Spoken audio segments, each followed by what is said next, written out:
Sí. Egunon guztioi. Hoy nos acompaña en nuestra jornada de Topaki Pepa Torres. Hace unos meses, Pepa participó en un encuentro de entidades sociales de Iglesia celebrado en Bilbao. Algunas personas tuvimos la oportunidad de conocerla allí y nos cautivó. Por eso la hemos seguido e incluso perseguido para que hoy nos pudiera acompañar. Nos cautivó lo que dice y cómo lo dice, porque su decir, su contar, está basado en la experiencia cotidiana. Pepa nos dice que vive en Madrid, en el barrio de Lavapiés, y cuando la escuchamos, descubrimos que es un vivir con mayúsculas, en su pleno sentido de tener vida.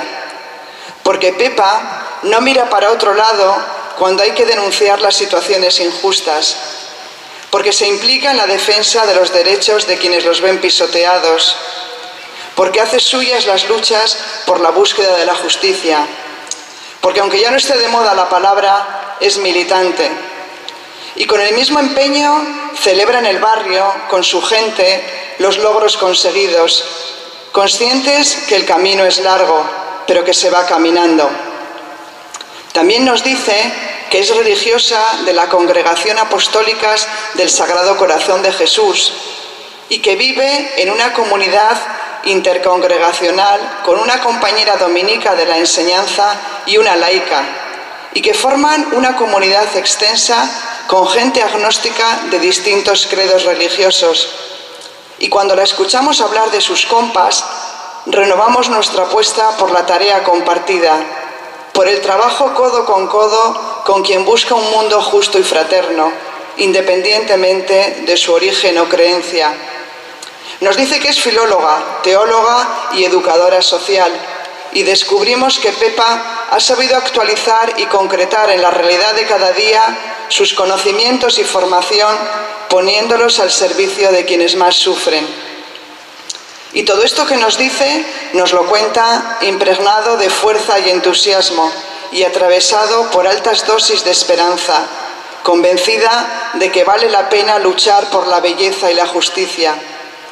Y en su discurso aparecen palabras como abrazos, sueños, compromiso, utopías, sentido. Son palabras que no cotizan al alza en el mercado de valores, pero que en Cáritas tratamos de renovar cada día.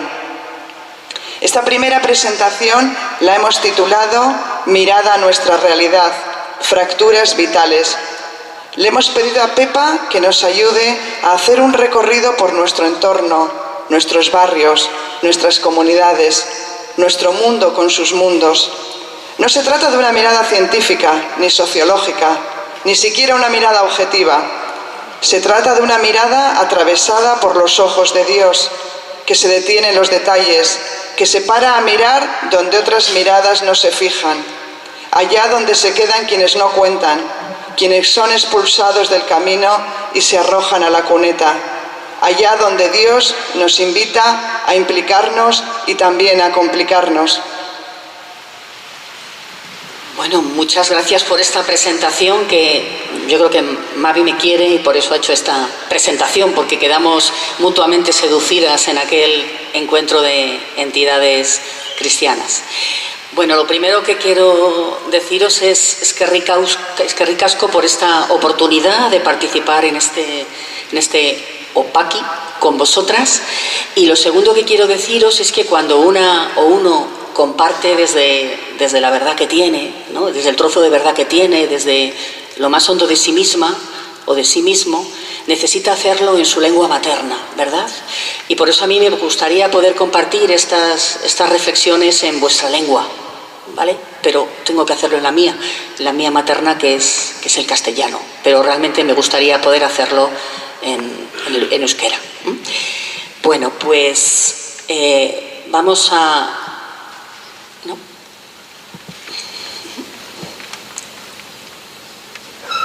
A empezar con esa primera reflexión, en la que también va a ir la reflexión, mis palabras van a ir de alguna manera combinadas con algún pequeño vídeo.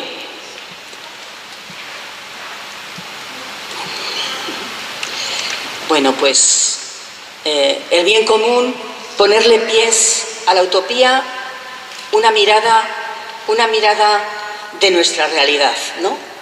¿Por qué este tema? ¿Por qué este tema? ¿Por qué este título, no?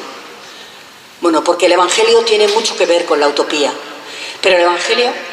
¿no?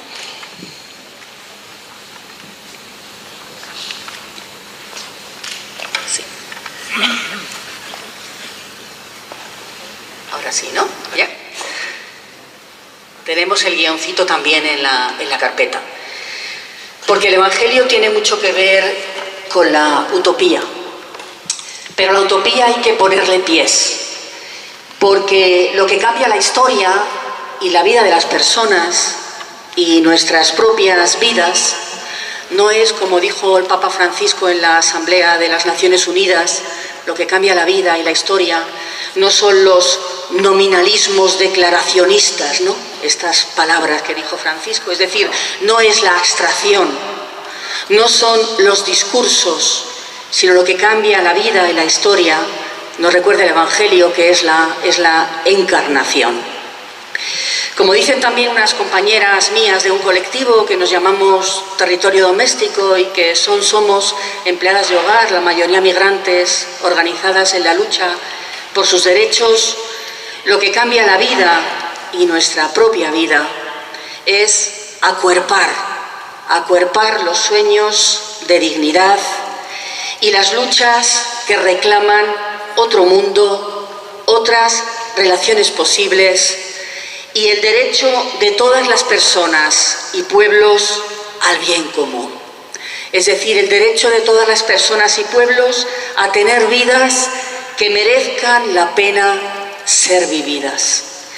Y eso implica, como punto de partida, como denunciaron también este verano los movimientos sociales en las protestas que llevaron a cabo en el encuentro del G8 en Hamburgo, eso implica que tenemos que dejar de vivir como zombies, que tenemos que ayudarnos y ayudar a otros a despertar del sueño de violencia y de injusticia estructural en el que está inmerso nuestro mundo, ¿no? Pero lo vamos a ver mejor, como os decía, con un pequeño vídeo.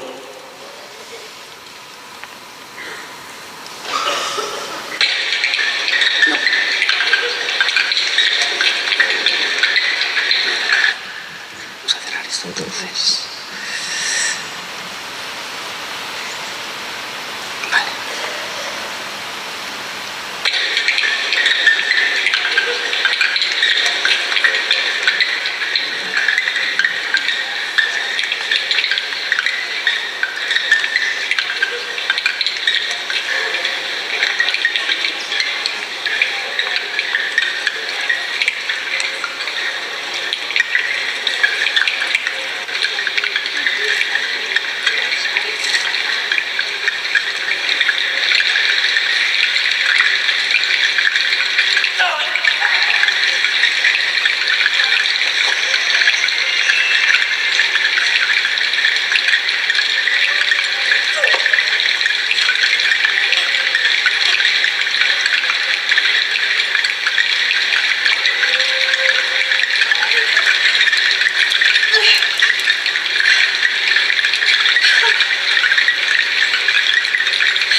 Despertar, dejar de vivir como como zombies. Es urgente dejar de vivir como zombies, como muertos vivientes, ¿no? Que eso es lo que significan los zombies, ¿no? Para vivir como hermanos y como hermanas. Despertar lo que hace muchos años ya John Sobrino escribió allá por el 82, despertar del sueño de la cruel inhumanidad. Y concretado hoy, despertar del sálvese quien pueda, como única alternativa que se nos vende, ¿no? Y que no deja de ser una amenaza que quiebra el bien común y con ello la dignidad de las personas, los pueblos y el planeta Tierra. Pero ¿qué entendemos por bien común? ¿Qué queremos decir cuando nos referimos al bien común desde la perspectiva de la doctrina social de la Iglesia? El bien común implica la creación de las condiciones sociales necesarias para que todas las personas y pueblos, empezando por los más excluidos y empobrecidos, puedan vivir y desarrollarse desde su radical dignidad. Por eso, el bien común, nos lo han dicho antes en la presentación de la jornada, el bien común está siempre vinculado al respeto y a la promoción integral de los derechos fundamentales. El bien común no es algo graciable, sino que está directamente vinculado con los derechos humanos y los derechos sociales. Por eso, su clave fundamental, la clave fundamental del bien común es la justicia, y es el destino universal de los bienes como el principio básico fundamental de todo ordenamiento ético y de todo ordenamiento social. El bien común es, por tanto, responsabilidad de todos y de todas. Nadie puede decir, yo me borro de este tren. Y el bien común exige también un discernimiento constante. ¿Cómo hacer posible este bien común hoy, en este contexto, en esta realidad? Discernimiento constante. Y también exige, ¿verdad?, que este bien común no se puede supeditar a los intereses particulares, ¿no? Esto que leemos, ¿no?, en Laudato Si, el principio de la subordinación de la propiedad privada al destino universal de los bienes, la prioridad del destino universal de los bienes. Esto es una regla de oro del comportamiento social, y este destino universal de los bienes, el bien común, ha de ser, nos dice el Papa Francisco, el principio de todo ordenamiento ético-social.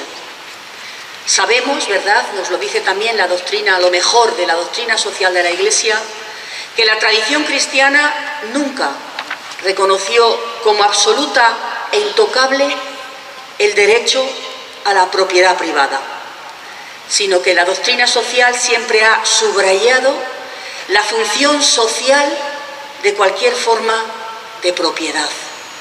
Y como termina diciéndonos Francisco en Laudato Si, porque Dios ha dado la tierra, los bienes de la tierra, a todo el género humano, a todos, a toditos, a toditas, sin excluir a nadie y sin privilegiar a ninguno o a ninguna. Por eso el bien común, insisto, no es un principio, no es una abstracción, y no lo es porque la realidad siempre es superior a la idea. El bien común es mucho más que una idea.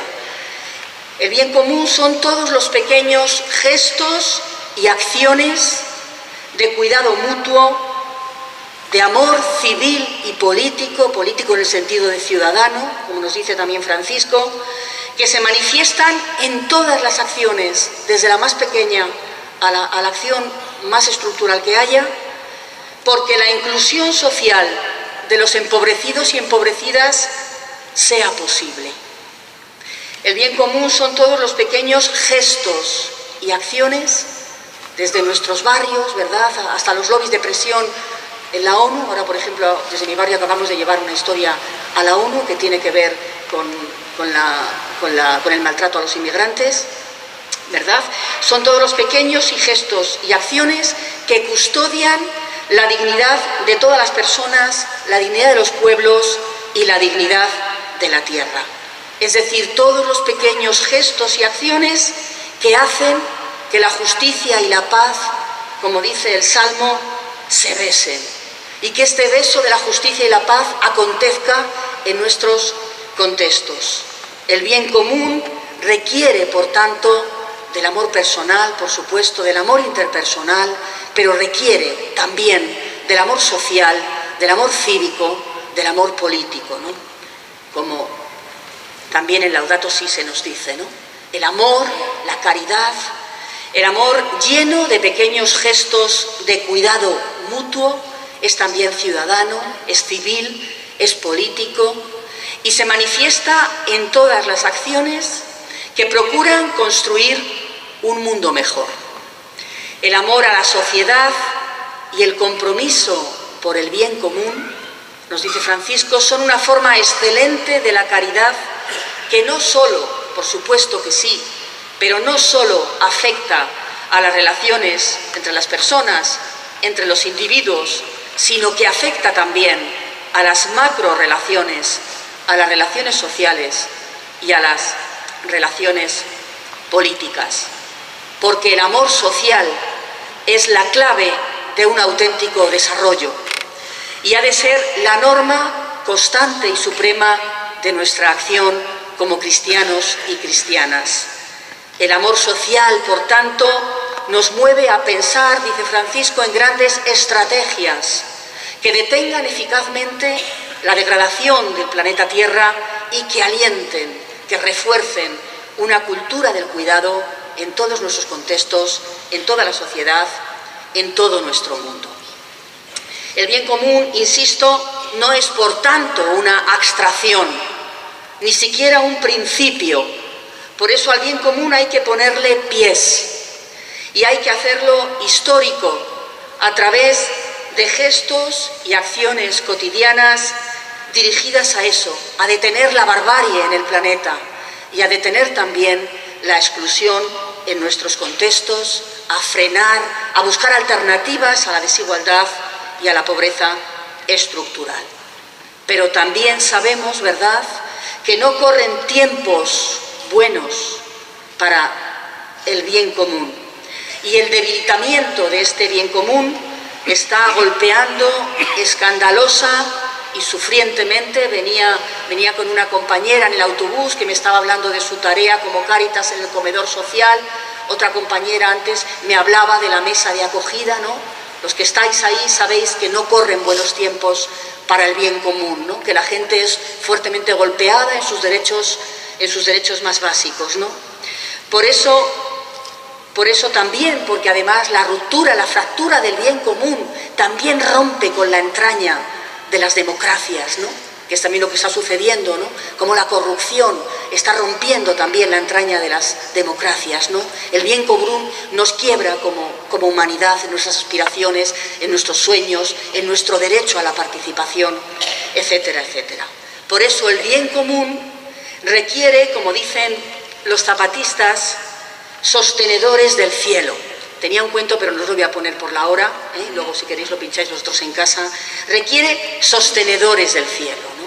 Que son personas y colectivos atentos a los signos de los tiempos y expertos en el cuidado de la vida desde los más vulnerados y las más vulneradas, ¿no? Pero ¿cuáles son entonces algunas de esas fracturas urgentes del bien común hoy en nuestros contextos? Pues la primera es lo que los economistas llaman, que voy a tratar de hacerlo lo más popular posible, lo que los economistas llaman la hegemonía del pensamiento liberal.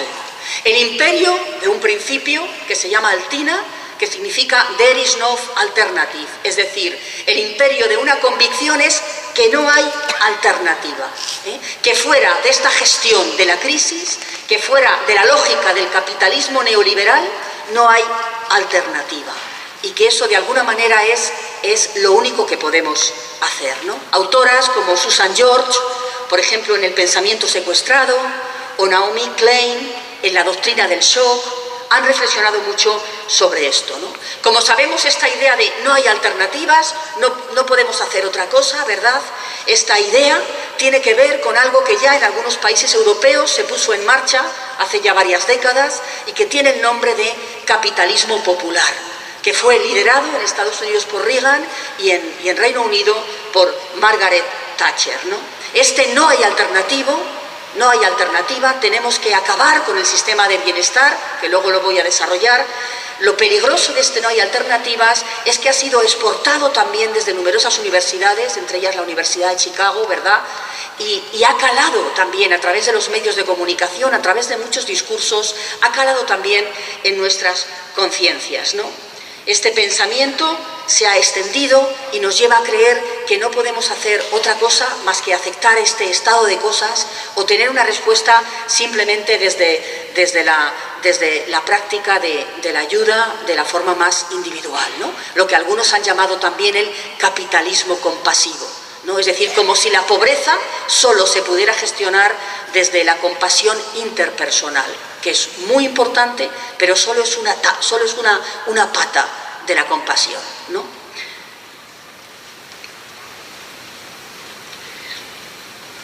Este no hay alternativas, como digo, se ha instalado en nuestras conciencias, pero desde la fe cristiana sabemos que esta nunca puede ser la respuesta, ¿no?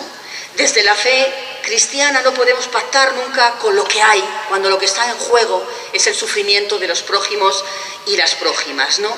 Y porque además aquel en quien creemos, ¿verdad?, Jesús de Nazaret, se encarnó en un marginal y no en el Dios mercado, que convierte a los hombres y a las mujeres en esclavos, en descartables o en sobrantes. Por eso es urgente reaccionar y resistirnos comunitariamente a que estos valores del capitalismo, de que tiene que haber excedentes, tiene que haber descartables, y con estos excedentes y estos descartables ya pondremos una mano compasiva que no modificará en absoluto las circunstancias estructurales que generan esta pobreza, ¿verdad? Ese capitalismo compasivo, el cristianismo, ¿verdad?, comunitariamente tenemos y queremos, y ahí también el Ministerio de Cáritas en nuestra Iglesia ha de reaccionar frente a ello, ¿no? Tenemos que resistirnos también comunitariamente a que estos valores del capitalismo no colonicen nuestras conciencias y nuestro corazón. Necesitamos también, como diría Pagola, ¿verdad?, volver a Jesús nuevamente encarnado también en este sentido de la caridad civil, de la caridad política, ¿no? Volver a encontrarnos con este Jesús y con este Dios de Jesús, cuyo Abba no es mercantil, sino que la entraña de este Abba de Jesús es gratuidad, sobreabundancia, desde la circularidad de la multiplicación de los panes y los peces. Una segunda consecuencia de una consecuencia de esta hegemonía del pensamiento no hay alternativa es lo que estamos viviendo, cuya consecuencia acude a nuestras mesas de acogida o a los recursos de Cáritas. Es el cambio de modelo económico.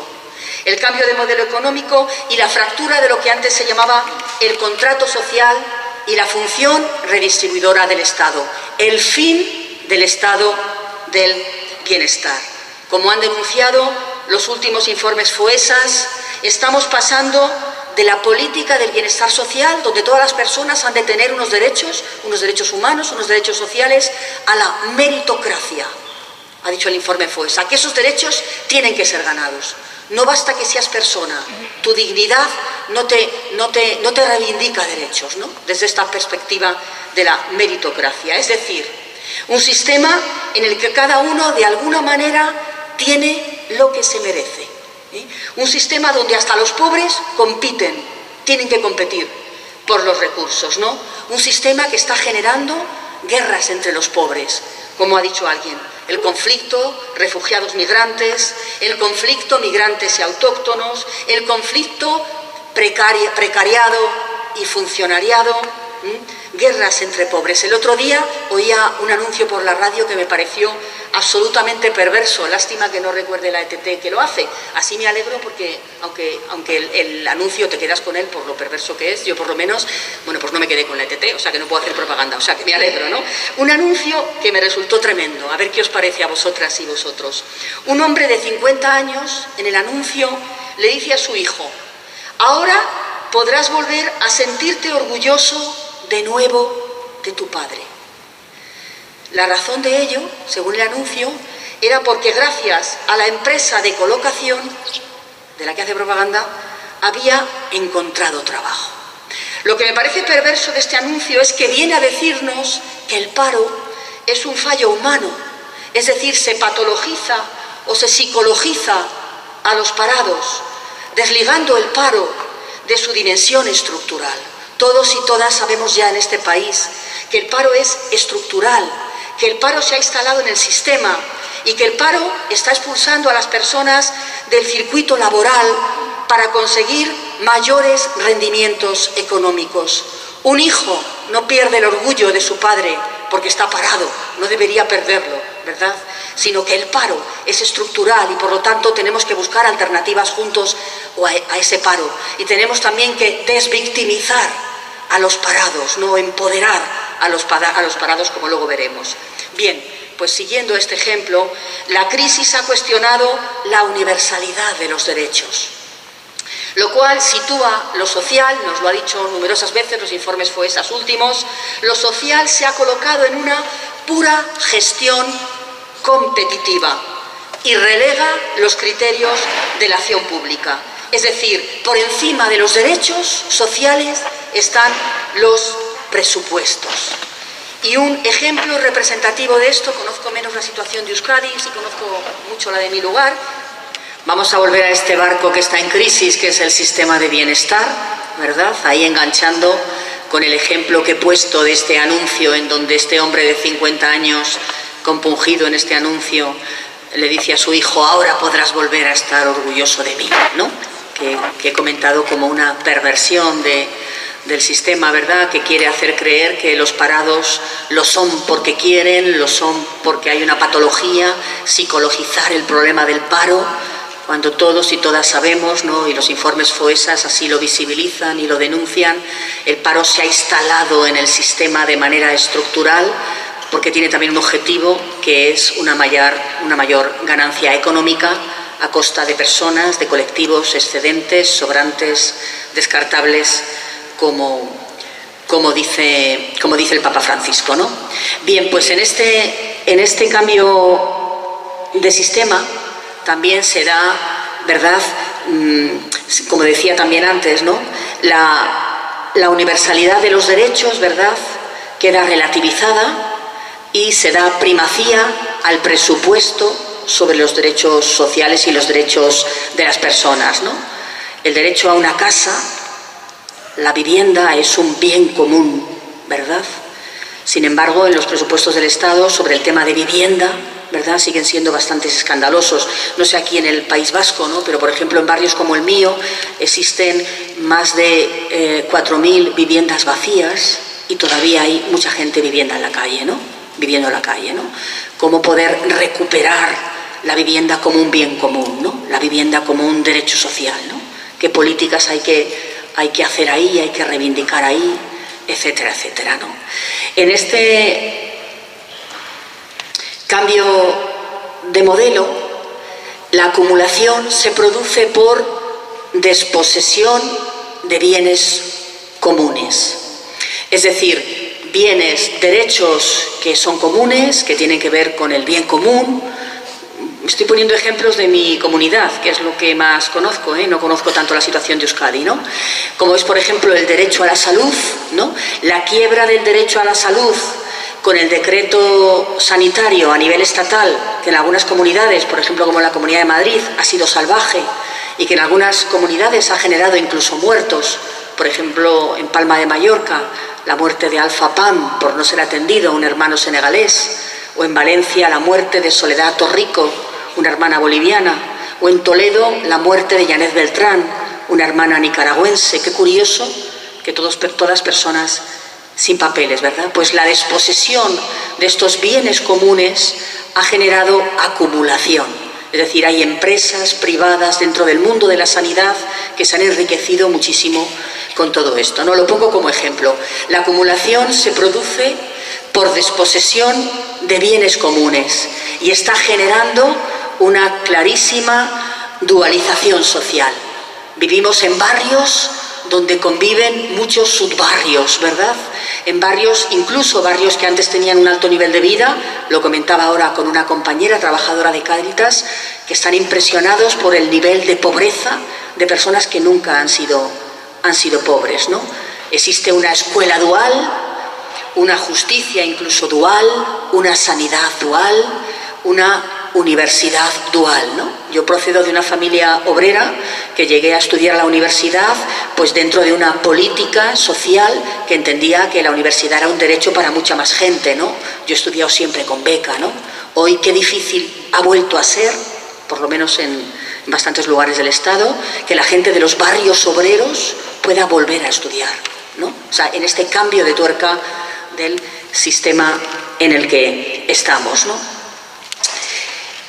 Esta situación acaba fragilizando la propia red social, la vida ciudadana, las relaciones en los barrios.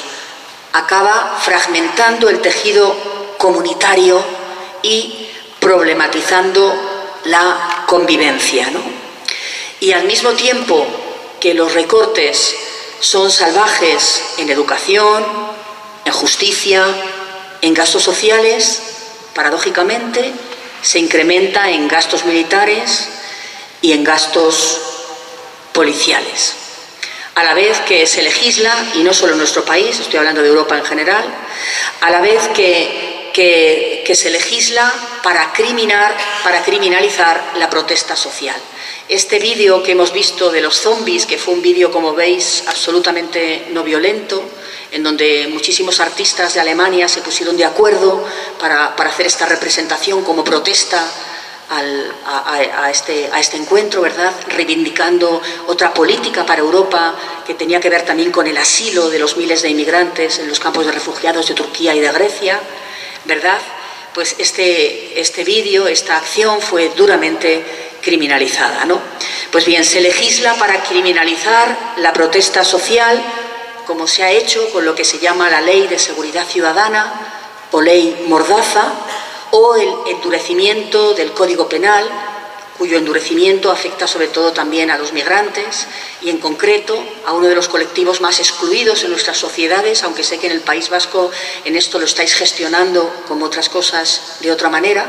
Me refiero al colectivo de los manteros, que han vuelto a ser criminalizados con esta reforma del Código Penal. Como alguien ha dicho, estamos pasando del estado de bienestar, que es ese barco que se hunde, a un estado penal, ¿no?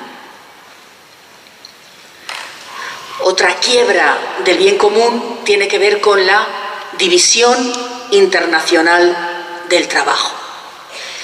La libertad y la desregulación de los mercados, es decir, existe el mercado libre, los capitales pueden circular por todas las fronteras, aunque no las personas. Esto favorece que el capital, que el dinero, se mueva con rapidez por el mundo, allá donde interese a las grandes transnacionales.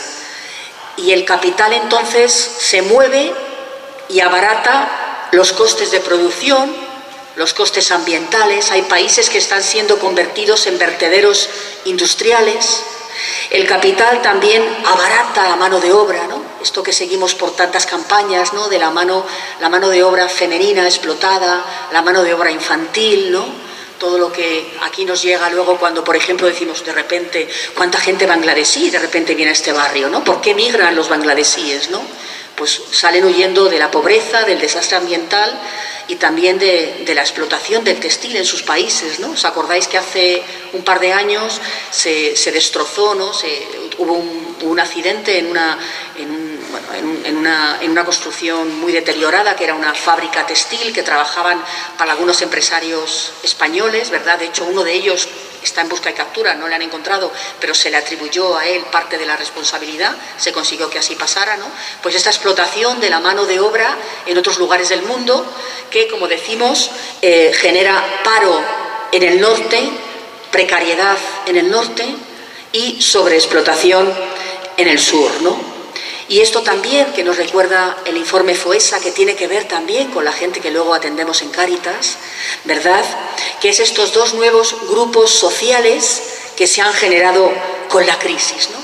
El grupo social que llamamos el precariado, los precarios y precarias, quienes no tenéis un pariente, un vecino, un amigo, una persona que atendéis en Cáritas que está altamente cualificada y que sin embargo no está trabajando, está parada o tiene un empleo muy precario, ¿verdad? Y sobre todo también un nuevo grupo social que se llaman los trabajadores pobres. Los trabajadores pobres, nos decía el último FOESA, que debido a la última reforma del mercado laboral es un nuevo colectivo que aun trabajando no va a poder salir de la pobreza por cómo se ha flexibilizado sus condiciones laborales, ¿no? Pues bien, esta división internacional del trabajo y sus consecuencias luego en la gente que nosotros atendemos en los despachos, acompañamos en los comedores sociales, etcétera, apoyamos en cooperativas, en empresas de inserción, etcétera, etcétera, ¿no? Junto con otro elemento donde se quiebra también el bien común, que es el tándem entre la desigualdad y la incertidumbre vital. ¿A dónde vamos? ¿Cómo será el futuro? Son quizá estas dos palabras las que mejor pueden definir el escenario vital y social en el que hoy somos contemporáneas. Porque los ricos son cada vez más ricos, y esto no es un principio ideológico, esto está constantemente denunciado. Voy a hablar ahora de otra organización con una gran credibilidad, que es Oxfam, ¿no? En uno de los últimos informes de Oxfam se denuncia, se visibiliza que en España es el quinto país donde más ha aumentado la desigualdad económica y en el que 20 familias en nuestro país concentran tanta riqueza como el 80% de las más pobres. Y lo que es aún mucho más escandaloso, la riqueza de estas 20 familias se ha incrementado en los 2 últimos años de la crisis en un 15%, justo el 15% en el que las familias más empobrecidas han deteriorado también sus ingresos, ¿no? Otro buen ejemplo de cómo la pobreza en este momento se lleva a cabo por desposesión de bienes. Pero también incertidumbre radical por la falta de sostenibilidad que atraviesa la vida en el planeta, ¿no? Este tiempo loco que tenemos, que estamos teniendo, ¿no? Este verano loco que hemos tenido y este otoño que no termina de llegar, con lo que esto afecta al medio ambiente, al cuerpo de la Tierra y a los cuerpos de las personas. Esto no es casual, esto se llama cambio climático, esto tiene que ver con la agresión que le estamos haciendo al planeta, con los niveles de producción, como si no hubiera límite. Estamos tocando los límites del crecimiento y es urgente que despertemos, como nos decía también esta gran mujer, ¿no? Esta Berta Cáceres, ¿no? Una líder ambientalista hondureña, no sé si estáis aquí alguna hondureña, o gente que trabajáis, ahí por ahí una mano de una hondureña, ¿no? O gente que trabajáis con hondureños y hondureñas, porque de repente, porque llevamos unos años que nos encontramos con muchas nuevas vecinas hondureñas, o en nuestras parroquias, comunidades cristianas con mujeres hondureñas, porque la gente está teniendo que salir de sus países, porque si bien existe el derecho a migrar, debería existir también el derecho a no migrar, ¿verdad? Sabéis que ahora mismo en Centroamérica los asesinatos de las mujeres ambientalistas, de las activistas, están siendo altísimos, ¿no? En concreto, una de ellas, una referencia de todas ellas es Berta Cáceres, asesinada por la defensa de los ríos en su comunidad frente a los intereses de las grandes transnacionales que quieren convertir el país en empresas para sacar beneficios, ¿no? Pues bien, esto que nos decía Berta Cáceres unos meses antes de ser asesinada, cuando le dieron el premio Goldman, decía ella: despertemos, humanidad, despertemos, ya no hay tiempo Nuestras conciencias serán sacudidas por el hecho solo de estar contemplando la autodestrucción basada en la depredación capitalista, racista y patriarcal. Despertemos, tenemos que reaccionar frente a esta violencia con la tierra, violencia con las mujeres, violencia también con otros pueblos y con otras etnias. Y junto a ello, ¿por dónde se quiebra el bien común también? Por el divorcio entre poder y política. Esta es otra de las características de este cambio de sistema y cambio de época en el que estamos. O dicho en expresión de Zygmunt Bauman, un poder que se ha quitado de encima a la política y una política despojada de poder, porque el poder ya es global y sin embargo la política sigue siendo, decía Bauman, lastimosamente local, ¿no? O aquello que hace mucho tiempo dijo Lula cuando llegó al gobierno de Brasil, en los primeros tiempos de Lula, cuando dijo: no nos engañemos, hemos llegado al gobierno, pero no al poder. ¿Dónde está entonces el poder? Y aquí también, ¿verdad?, la lucidez siempre de Francisco, del Papa Francisco. ¿Quién gobierna entonces?, se pregunta Francisco.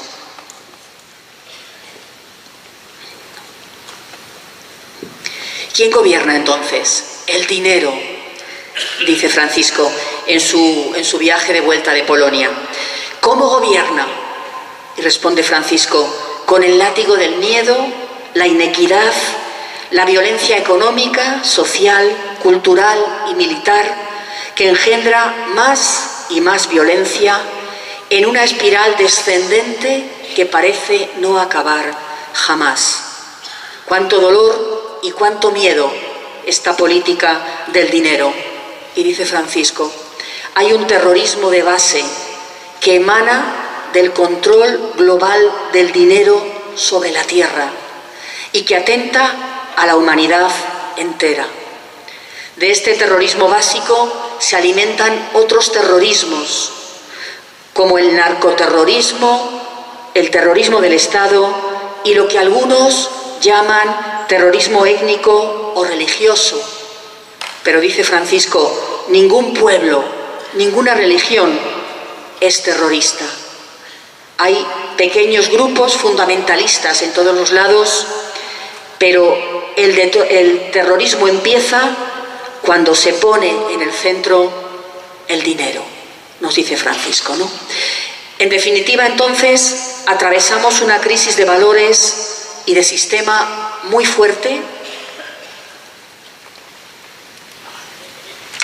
en el que la economía ha colonizado las culturas y en el que los mercados, la libertad de mercado, la ganancia, ¿verdad?, ha ocupado el centro de muchas de las conciencias y de las agendas políticas y sociales, y no las personas, ¿no? Como denunciaba una campaña de la OAG hace tiempo, lo primero, las personas.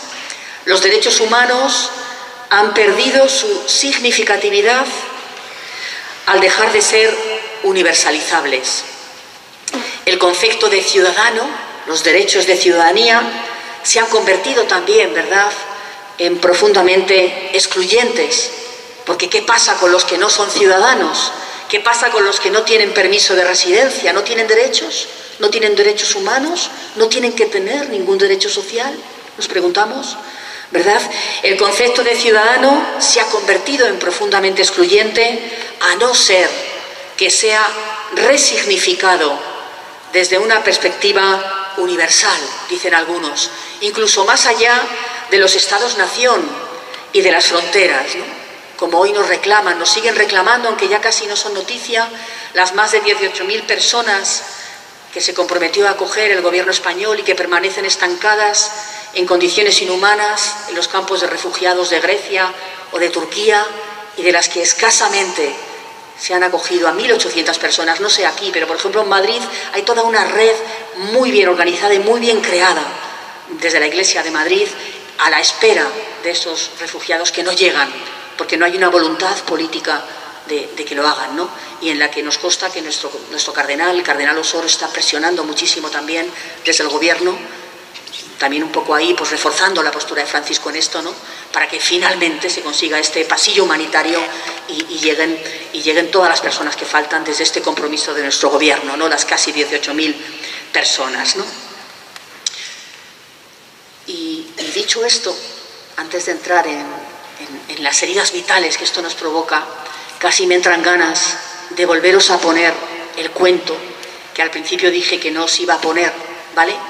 Y así un poco introducimos otra narrativa, ¿no? Otra narrativa, ¿vale? Un cuento que nos viene de América Latina y que nos viene, ¿verdad?, de allá, del sur de México, de los mayas, ¿vale?, de los zapatistas. La historia del sostenedor del cielo. ¿Se oye? ¿Se oye? Según nuestros más anteriores, al cielo hay que sostenerlo para que no se caiga. O sea, que el cielo no mero está firme, sino que cada tanto se pone débil y como que se desmaya y se deja caer así nomás, como se caen las hojas de los árboles. Y entonces puras calamidades que pasan. Porque llega el mal a la milpa y la lluvia lo rompe todo y el sol castiga el suelo y es la guerra quien manda y es la mentira quien vence y es la muerte quien camina y es el dolor quien piensa. Dijeron nuestros más anteriores que así pasa porque los dioses que hicieron el mundo, los más primeros, tanto empeño pusieron en hacer el mundo que después de terminarlo ya no muy tenían fuerza para hacer el cielo, o sea, el techo de nuestra casa. Y le pusieron ahí nomás lo que se les ocurrió. Y entonces el cielo está puesto sobre la tierra nomás como un techo de esos de plástico. Entonces el cielo no está mero firme, sino que a veces como que se afloja. Y has de saber que cuando esto pasa, se desarreglan los vientos y las aguas, el fuego se inquieta y la tierra da en levantarse y caminarse sin encontrar dónde estarse sosiega. Por eso dijeron los que antes de nosotros se llegaron, que pintados de colores diferentes, 4 dioses se regresaron al mundo y haciéndose gigantes, se pusieron en las 4 esquinas del mundo para agarrarlo al cielo, para que no se cayera y se estuviera quieto y bien planito, para que sin pena lo caminaran el sol y la luna y las estrellas y los sueños. Pero también cuentan aquellos del paso primero en estas tierras que a veces a uno o a más de los bacabes, los sostenedores del cielo, como que le entra su sueño y como que se duermen o se distraen con alguna nube y entonces no lo tensa bien su lado del techo del mundo, o sea, del cielo. Y entonces el cielo, o sea, el techo del mundo, como que se afloja y como que se quiere caer sobre la tierra y el sol y la luna ya no tienen plano su camino y las estrellas igual. Así pasó desde el principio. Por eso los dioses primeros, los que nacieron en el mundo, dejaron encargado a uno de los sostenedores del cielo. Y él debe estarse pendiente para leer el cielo y ver cuando empieza a aflojarse. Y entonces este sostenedor debe hablarle a los otros sostenedores para que despierten y vuelvan a tensar su lado y las cosas se acomoden de nuevo. Y este sostenedor nunca duerme. Siempre debe estar alerta y pendiente para despertar a los demás cuando el mal se cae sobre la tierra. Y dicen los más antiguos en el paso y la palabra que este sostenedor del cielo lleva en el pecho colgado un caracol y con él escucha los ruidos y silencios del mundo para ver si todo está acabado. Y con el caracol los llama a los otros sostenedores para que no se duerman o para que se despierten. Y dicen aquellos que más primero fueron que para no dormirse, este sostenedor del cielo va y viene dentro y fuera de su propio corazón.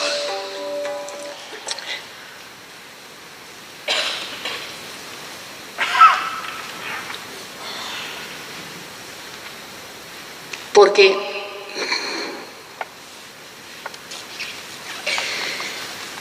lo que estamos viviendo, en definitiva, no es tanto una crisis económica, eso ya lo sabemos también hace mucho, ¿verdad? También las jornadas de formación de Cáritas muchas veces nos han ayudado a esto, ¿no? Sino más bien la confluencia de múltiples crisis. Una crisis económica, por supuesto, es decir, de injusta redistribución de bienes. No es que no haya dinero, eso también lo sabemos. Es que el dinero lo tienen sobre todo algunos y algunas. Nos lo ha dicho el informe de Oxfam, ¿no? ¿Dónde está el dinero? No es que no haya dinero, ¿dónde está el dinero? El otro día también en Madrid hay una noticia, ¿no? Todos los millones de euros que estaban en Colombia, ¿verdad? Desde la corrupción de uno de los políticos del PP, ¿no? No quiero entrar en el tema, pero un montón de millones con los que se ha desposeído a muchísimos ciudadanos y ciudadanas de sus derechos más elementales, ¿no? Una crisis también energética y de sostenibilidad, y una crisis, como no, ¿verdad?, de democracia, ¿no? De democracia. Una crisis de participación y de gestión también de los gobiernos. En definitiva, una crisis de valores que es antropológica y que es cultural, y que todo ella revela una crisis sistémica que hace que nuestras sociedades, nuestra convivencia, se esté desangrando por lo menos por 3 heridas vitales. Una herida es la de una mayor vulnerabilidad personal, cuyos síntomas más representativos lo vemos en nuestros barrios, en nuestras comunidades cristianas, la desmotivación de la gente. La desmotivación de los jóvenes, de algún sector de jóvenes, por supuesto. ¿Para qué estudiar? ¿Verdad? La desmotivación de la gente que lleva mucho tiempo buscando trabajo y no encuentra. No solo los no cualificados, que por supuesto, sino los altamente cualificados, que les dicen que con esos currículum no se presenten. La desmotivación y también el síndrome de la impotencia, ¿no? Ese no podemos cambiar nada, esto es lo que hay.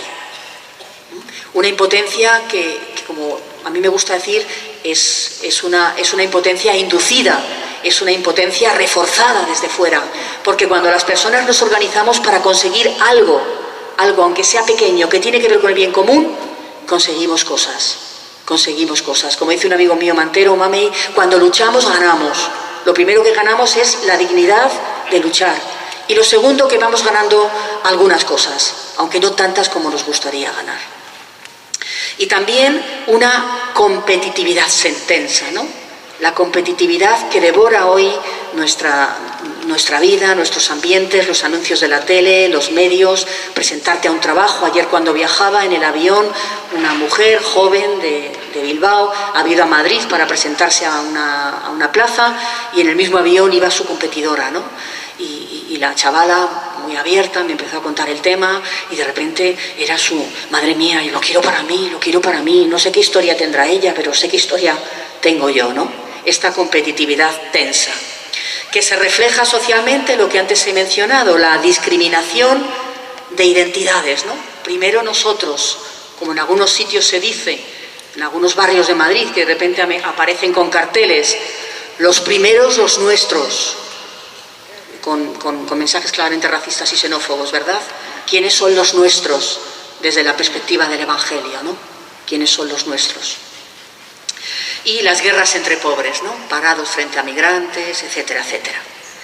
Otra herida es ese entramado social débil, un tejido comunitario cada vez más débil, ¿no? Sabemos que las personas sobrevivimos por nuestras redes sociales. Allá donde hay red social, red de amistad, red familiar, red de apoyo, las personas, si por algo caemos, podemos volver a recuperar, a pegar un salto y a recuperar nuestros dinamismos vitales. ¿verdad? Pero el entramado social tan débil, ¿no? La ruptura de los vínculos que nos unen a los demás como ciudadanos. La ruptura también con lo público, ¿no? Ha caído el estado del bienestar y ahora parece que nos lo tenemos que gestionar todo los ciudadanos y los vecinos, ¿no? Hay cosas que sí, ¿verdad? Pero el Estado tendrá que tener alguna responsabilidad. Los gobiernos tendrán que tener algunas responsabilidades, ¿no? Hace poco en un salto que hubo en Melilla y que acogimos a más de 220 personas que llegaron hace 2 inviernos a Madrid, le urgimos al Gobierno de Madrid, no podéis dejar a esta gente en la calle porque los albergues están llenos. Podemos hacer red social, las entidades de la Iglesia o las redes vecinales de los barrios, como hicimos en algunos centros sociales organizando comedores populares los domingos, pero hay una responsabilidad pública, ¿no? O sea, el Estado no puede lavarse las manos, ¿no?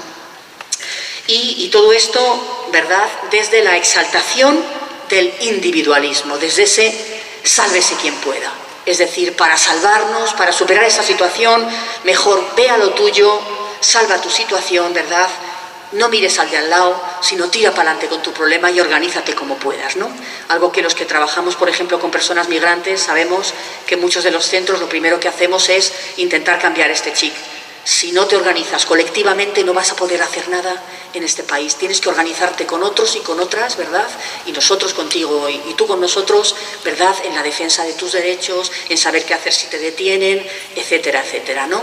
La apuesta por lo colectivo en estos momentos del sálvese quien pueda, ¿no? Y también, ¿verdad?, una grieta inmensa, una herida inmensa por la que se están desagrando nuestra sociedad, nuestros barrios, es por esta dinámica económica excluyente, en la que en el último informe FOESA se nos decía, ¿no? Recuerdo a Sebastián Mora afectado, esto que tiene Sebastián Mora cuando habla, que habla con el rigor del discurso, pero habla también con la pasión de su corazón, de su amor a los pobres, y casi con lágrimas cuando nos contaba, nos decía que la pobreza es más extensa, más intensa, más crónica y se dualiza socialmente.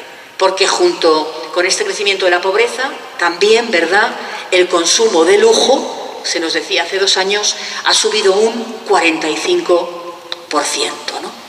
Bueno, ¿y qué hacemos con todo esto? Que no es para desanimarnos, son análisis social, ¿verdad? Este es nuestro tiempo, este es nuestro momento, ¿no? Tiempo de crisis, tiempo también de oportunidad.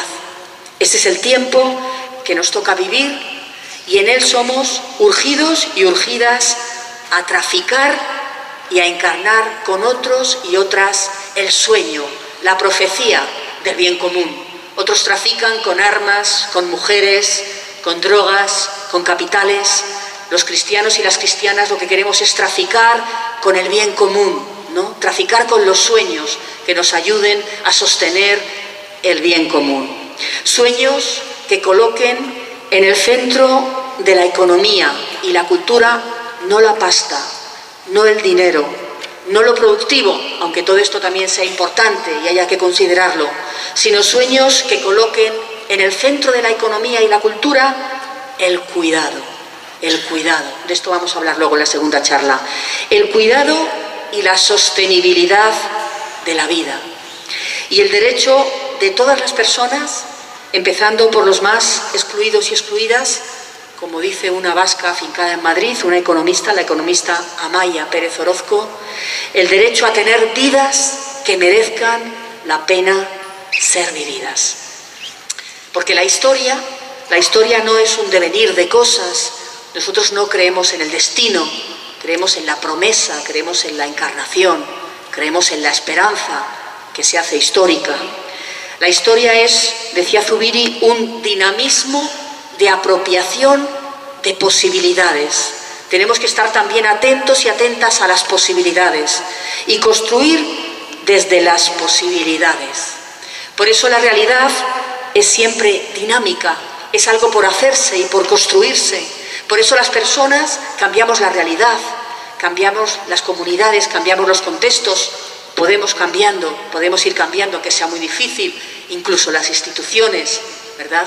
Podemos cambiar la capacidad transformadora de las personas, ¿no? Y eso pasa por apropiarnos de las posibilidades para crear para crear otras nuevas, ¿no? Por eso, como afirma la filósofa Marina Garcés, la tesis de que los cambios profundos en la realidad o incluso del sistema ya no son posibles, por mucho análisis que haya, solo pueden sostenerse desde la mirada del poder. Porque para quienes están excluidos, para los sobrantes, para los descartables, para quienes no tienen poder, lo posible es siempre una cárcel, un espacio de dominación, y habrá que buscar alternativas. Y quizá en este ejemplo el más claro es la plataforma de afectados por la hipoteca. No valía decir no hay nada que hacer. Cómo transformar la vergüenza de ser desahuciado, ¿verdad?, en la dignidad por el derecho a la vivienda y la denuncia de los intereses de los bancos que han creado este desastre, ¿no? Es decir, para los sin poder, para los excluidos, ¿verdad?, la realidad muchas veces es una cárcel, y desde ellos y con ellos habrá que tratar de ir descubriendo, ensayando, practicando nuevas alternativas. Como afirma también el teólogo Molman, los pueblos oprimidos y las personas que tienen hambre, aquellas a quienes se les arrebata la dignidad, ellas, y poder estar cerca de ellas, nos puede convertir en sujetos con nuevas visiones acerca de una vida más libre y más justa. Porque mientras exista la injusticia, ¿verdad?, tiene que haber esperanza de un futuro que sea distinto del que se está sufriendo, ¿no? Porque hay mucha gente que se está quedando al margen, ¿no? Por eso la protesta de los seres humanos convertidos en mercancía superflua y la protesta también de la tierra violada, expoliada, dice Molman, no van a permitir que las cosas sigan como están en el mundo. Tiene que haber forzosamente nuevas alternativas que tenemos que ir apoyando, ¿no? Porque, como nos recordaba también hace muchos años García Roca, la historia y la vida están habitadas por chispas mesiánicas, por la encarnación del Verbo que decimos los cristianos, ¿no? Chispas que explosionan en contacto con la exclusión, con la antihistoria de la cruel inhumanidad.